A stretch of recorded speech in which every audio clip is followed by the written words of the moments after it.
Soares. Então assim surgiu o acervo. Agora eu próprio depois acabei me surpreendendo com o interesse que foi despertando as pessoas. Inicialmente foi o seguinte: eu era presidente da Associação Comercial do Jacareí, cargo que eu exerci entre 1974 até 1978. Como presidente da Associação Comercial, eu quis fazer, digamos assim, da inauguração desse acervo, uma homenagem à cidade de Jacareí no dia do seu aniversário, comemorado dia 3 de abril. Porque esse aniversário também do dia 3 de abril tem que ser entendido da seguinte forma: 3 de abril de 1849 foi o ano em que foi publicado o decreto do governo da província elevando a cidade de Jacareí, né? Era vila, passou a cidade.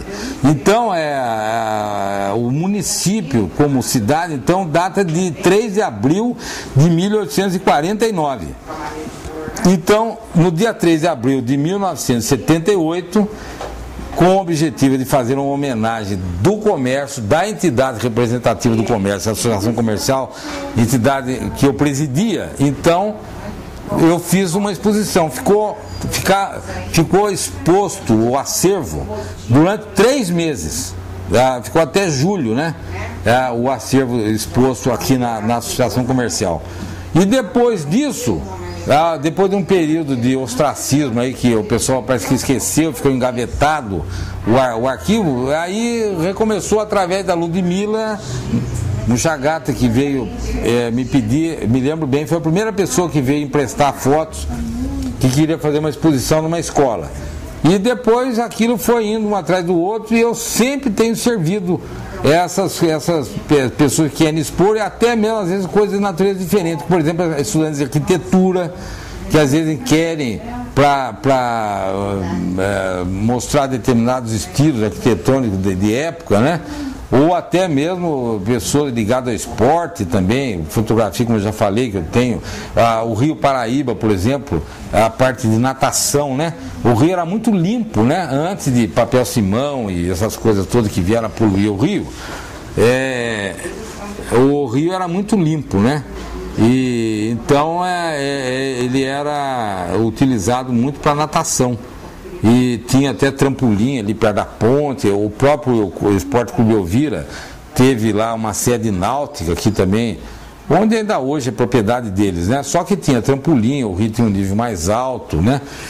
E era muito limpo. Então as pessoas pulavam da ponte. Então tem fotos desses heróis que pulavam da ponte ali de concreto lá embaixo, né? Com aquela altura de 15 metros, 20 metros, quando tem ali, eu acho que mais de 20 metros, né?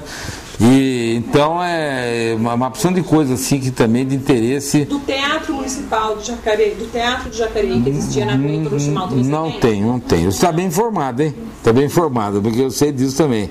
Na época as pessoas me informaram que tinha um teatro ali mais ou menos perto de onde é a Casa Pernambucana, mas eu não tinha fotografia nenhuma. Pessoas, inclusive, que até que participaram de peças que foram representadas nesse teatro, mas não tinha foto nenhuma. Entendeu? Então, e aliás, hoje é uma lacuna quase que indesculpável. Jacareí não tem um teatro municipal, né?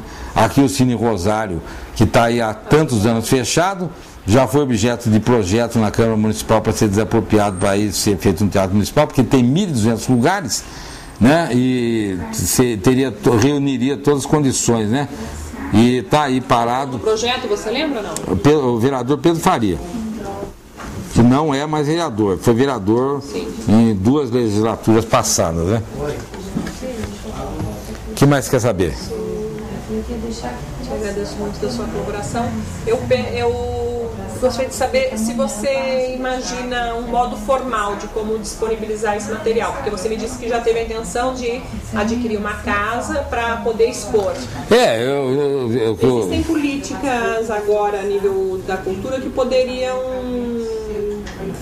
vamos dizer, viabilizar isso, ou até mesmo a nível internacional, convênios com algumas universidades internacionais que trabalham essa questão de criar condições para as pessoas que possuem acervos disponibilizar de modo como expor. Para o público ter um acesso permanente, né? Um arquivo fotográfico da cidade, você imagina que você possui o único, talvez, porque o arquivo público que eles têm vieram também da sua mas não é completo e não tem as legendas. Não tem estudo histórico, não tem uma explicação histórica para só uma questão da foto. Né? Então você imagina que você tem realmente o único acervo fotográfico da cidade de Jacareí, talvez o mais completo da região. Talvez, eu acredito que sim, porque eu acho que essa ideia que eu tive, só repetindo o que eu falei, foi numa época oportuna, porque eu consegui que pessoas que estavam vivas na época, como esse Humberto Marino, que já tinha mais de 80 anos, e ele próprio me forneceu várias, teve também um outro senhor, o seu Zonzini, ele também tinha algumas fotos em negativo de vidro, né? E também era uma pessoa que nascida em Jacareí, eu acho que ainda no final do século XIX, né? E então Yara, o pai da Dagmar, como é que é o meu primeiro nome? Zonzini. Não, é Zonzini, mas primeiro nome não lembro, né? Montevidéu. Montevidéu é uma coisa interessante. Uma família italiana, até me falou um membro da família que o seguinte, o avô deles, enfim, foi o que veio da Itália para cá, ele dizia que ele queria fazer América, uma expressão que eu citei há pouco, né? E ele talvez não tenha, depois ele comentou que ele não conseguiu fazer América em termos, digamos assim, em termos de patrimônio, imóveis, dinheiro, mas ele conseguiu fazer a América em termos de família, porque ele teve uma família enorme e colocou nos filhos nomes de países da América do Sul, né? Então esse senhor chamava-se Montevidéu Zonzini. Aliás, aí no caso capital do Uruguai, né? Mas tinha Brasil Zonzini, Paraguai Zonzini, que até foi expedicionário, combateu na Segunda Guerra Mundial. Aí tinha a dona Bolívia Zonzini, que era mãe do Dr. Carlos Carderelli, um médico muito conhecido, mais veterano aqui da praça, na cidade de Jacareí. Dona Bolívia, Dona Colômbia e assim por diante, eram todos os nomes de países ou capitais. Uma coisa também curiosa, né? Então, esse ele era conhecido até como Videl, né?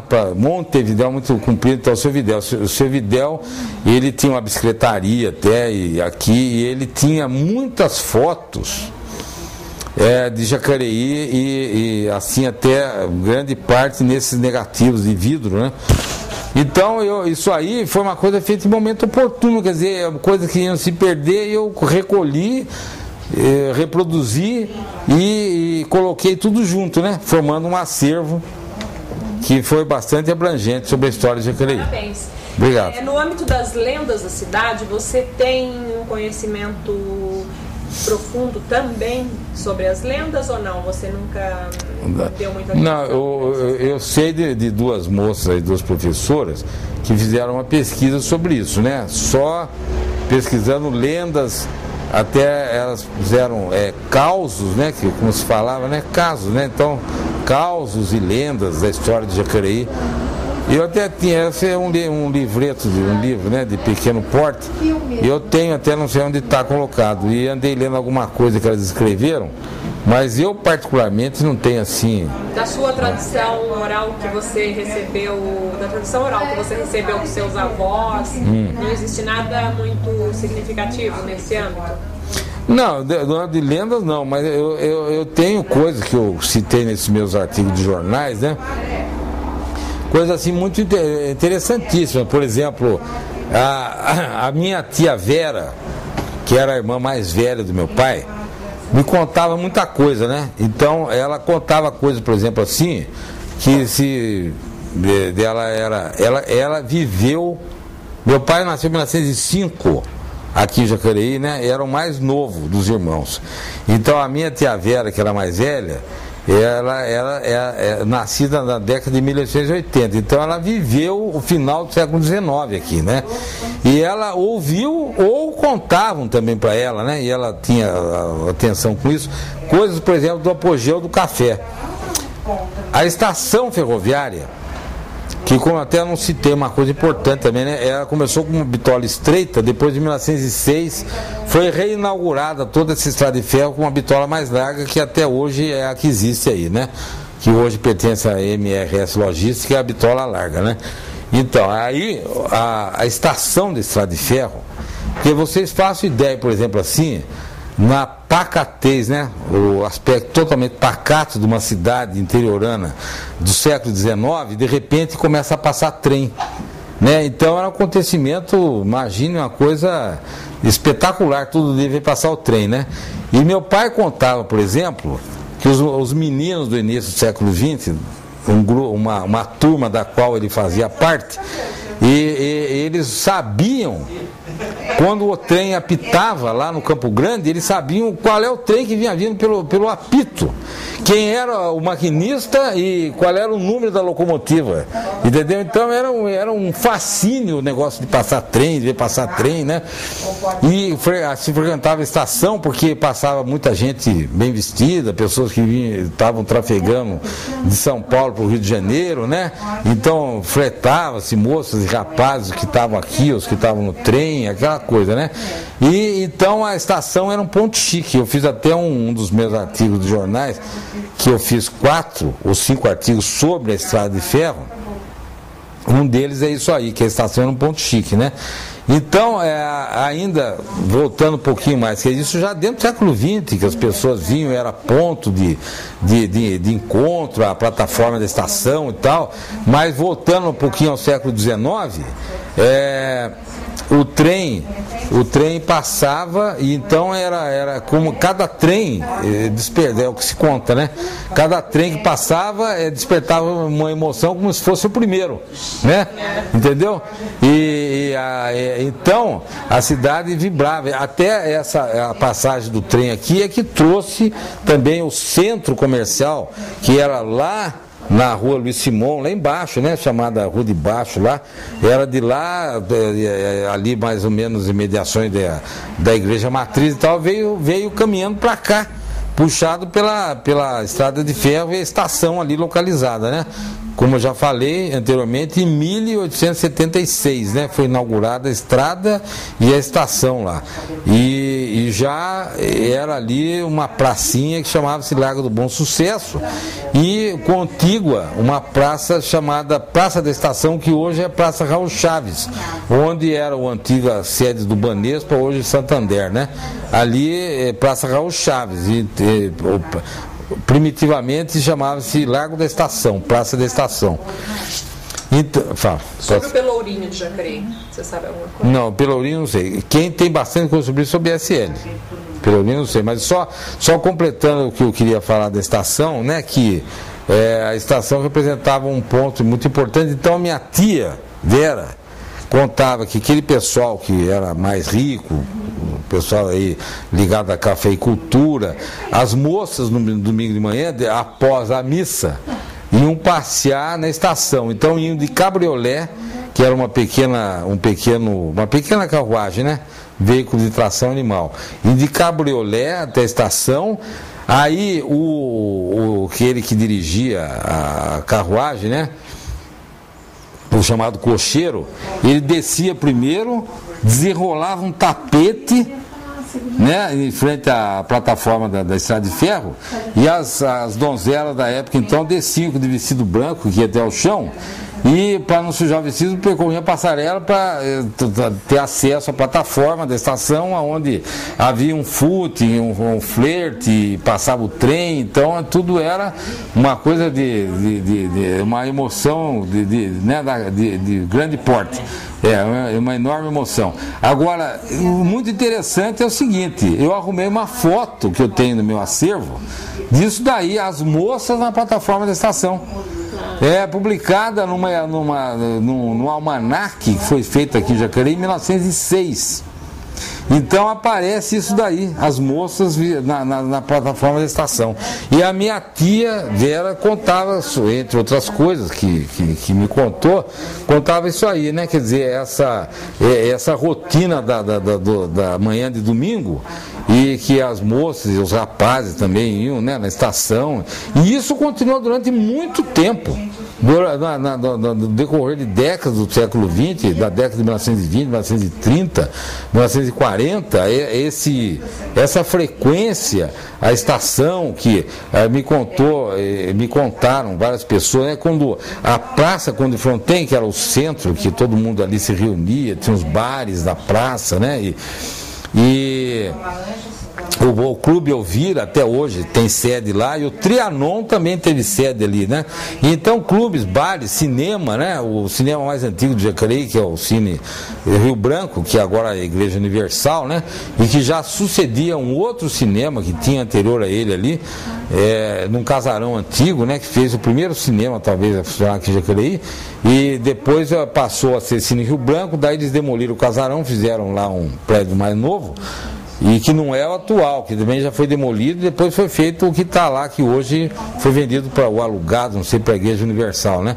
Mas então isso tudo fazia com que o público que saía de casa e ia se encontrar, o grande era aqui lá do Rosário, e muito mais intensamente a Praça Conde Fronten. Então quando passava o trem, o pessoal todo corria para a estação para ver o pessoal que passava, né? Não havia televisão nem nada, né?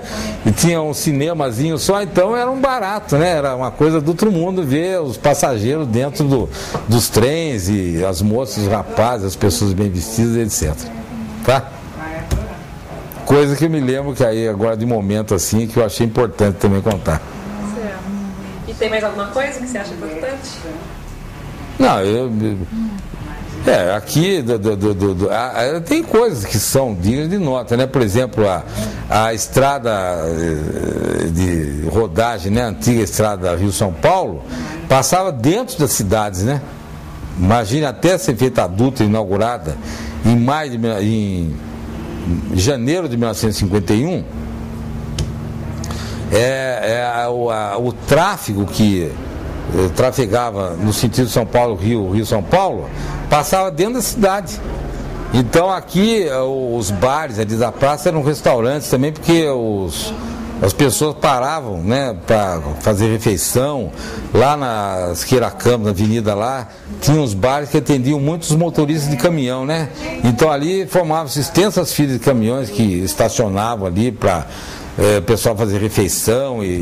Então isso era uma característica também da cidade, que depois, a partir de 1951, a coisa foi transferida lá para a Via Dutra. E sobre o bairro de São João, você sabe alguma coisa? Por exemplo, o bairro da Capela do Cruzeiro que existia ali. O bairro São João, positivamente, dos bairros de Jacareí, depois do Avareí, né? Porque a cidade andou se principiando por ali, porque começou Ribeirinha, né? Como todas as cidades, os bandeirantes vinham e fundavam a cidade perto do rio. Depois a falta de controle do nível das águas, né, que tinha muita inundação, porque esse problema também de inundar só veio, na verdade, a ser resolvido de forma mais definitiva com a barragem de Santa Branca, né? Para controlar o curso do rio, o nível de água, né? O volume de água do rio, né? Porque o rio inundava quando tinha essas temporadas de muita chuva. Aqui o Jardim Liberdade, ali onde é o Jardim Leonídia, tudo isso aí ficava inundado, porque o traçado original do rio, né, ele vinha ali do Caçununga, passava, quem acaba de descer aquele beco que está atrás da Igreja da Matriz, já logo encontrava o rio, ali passava o rio, né, que foi jogado para lá onde ele está atualmente, né. Então tudo aquilo ali era zona muito baixa, e o rio procurava leito antigo, e além de tudo, de qualquer maneira, o volume das águas inundava tudo pro lado de cá, não pro lado de São João, que era mais alto, né. Então a cidade, de certa forma, foi obrigada a caminhar um pouquinho, mas se distanciar mais do rio, né. Então ali no Avareí é que se estabeleceu um povoado, né, que depois foi vindo para cá, chegou até a Igreja Matriz, mas eu ia falar Do bairro de São João. Ah, bairro de São João, é. Então, quer dizer que depois do Vareio é o mais antigo dos bairros de São João, sem a menor dúvida. Inclusive antes, porque havia uma balsa, né?